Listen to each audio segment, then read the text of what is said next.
even think about it. We will build the wall. Don't even think about it. Our southern border will be protected always. It will have the wall. Drugs will stop pouring in and poisoning our youth. And that will happen very, very soon. All right, that was President Trump in Nashville earlier this week, promising to secure the southern border and finally build the wall. Meanwhile, President Trump's proposed budget takes aim at sanctuary cities. The LA Times described this budgetary proposal. They wrote, quote, Trump wants to slash $210 million in federal reimbursements to state and local jails that hold illegal immigrants convicted of crimes while in the country illegally. Joining us now with reaction, author of Cop Under Fire, moving beyond hashtags of race, crime, and politics for a better America. Milwaukee County Sheriff David Clarke, Fox News correspondent at large, Geraldo Rivera. Geraldo, you and I go back and forth on this, and, you know, every time I point out to you, I sat there with all these local law enforcement guys in Texas, and there was 642,000 crimes in a 7-year period committed against Texans alone, including rape, including murder, including drugs, including kidnapping. I mean, to me, this is now common sense. I really, you like to say you're a common sense guy. Isn't that common sense? First of all, let's start on a happier note. I wore this green tie in honor of you, my Irish brother from another mother. And Sheriff Clarke, nice to see you. I think that, and you and I have discussed this, the issue of sanctuary cities, funding, defunding, and so forth, will be where the rubber hits the road, the fight between red and blue, the fight between left and right. I think that this, once the Obamacare stuff is sorted out, the Russian stuff is sorted out, this will be the issue, I think, that preoccupies the conflict between the two sides. All right, but let me ask you as a lawyer. You're a lawyer. Right. We have a rule of law. So if cities are defying the rule of law, shouldn't there be some consequences for that? Isn't that called aiding and abetting? That's an excellent point. Just yesterday, though, the Chief Justice of the California courts wrote to Attorney General Sessions and DHS Secretary General Kelly and told them to keep the ICE agents out of the California courts.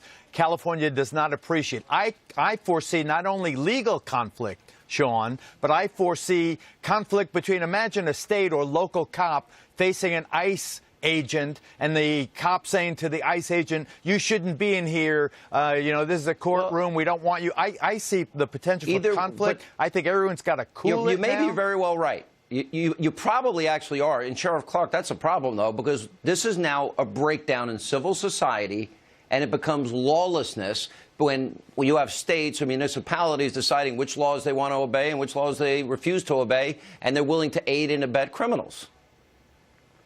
First of all, happy St. Patrick's Day, Sean. But We're you're all right. Irish There's today. a lot of posturing. There's a lot of posturing going on right now, but I think in the end, cooler heads will prevail. Anybody who thinks that Donald Trump is not serious about building this wall, sealing that border for real, to stop the flow of illegal immigrants into this country, the drugs, the weapons, so on and so forth, the criminal gangs, the cartels, he is going to get this done. I know he is. And I'm going to help him do it as it relates to Milwaukee, which is why I sent a letter of intent last week to the acting director of ICE asking to be certified to participate in the 287G program, which will give, after training and some other certification, will give my deputies and corrections officers in the jail the authority, after they're deputized as U.S. Marshals, the authority to enforce immigration. What we're talking about here, and I want to make this clear, and, you know, it sounds like my good friend Geraldo starting to soften a little bit on this, and that's a good thing. We're talking about, and in my case, criminal illegal aliens. We are not talking about doing home raids and business raids to look for people in the country illegally. We are going to identify people who've been convicted of serious crimes in this country and schedule them for deportation. That's not extreme.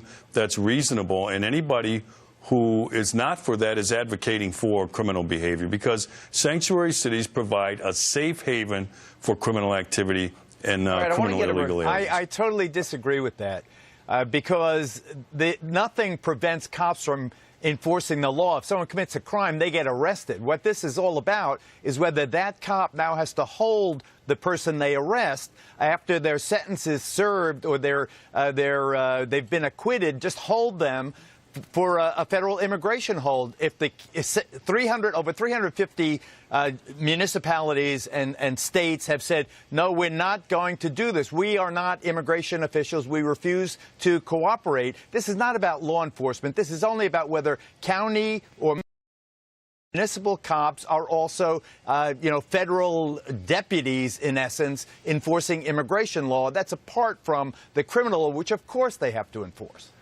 All right, last word, Sheriff. I agree, and they can't make local jails and sheriffs and chiefs hold these individuals. They're asking for some cooperation in assisting them in doing that, and I don't think that's a big thing to do. Had the San Francisco jail area held on to the guy that killed Kate Steinle, she'd be alive today. So what President Trump has made it clear, the catch and release days are over. That's what we're talking about. You're right, Geraldo. They can't force the jails to do it, but there'll be some penalties. And when you talk about the type of dollars we're talking about, that's going to leave some huge gaps in some of this local funding, and eventually they're going to start to do the right thing. They will. Trust me on this. All right. To my two good friends and Irish brothers, happy St. Patrick's Day to both of you.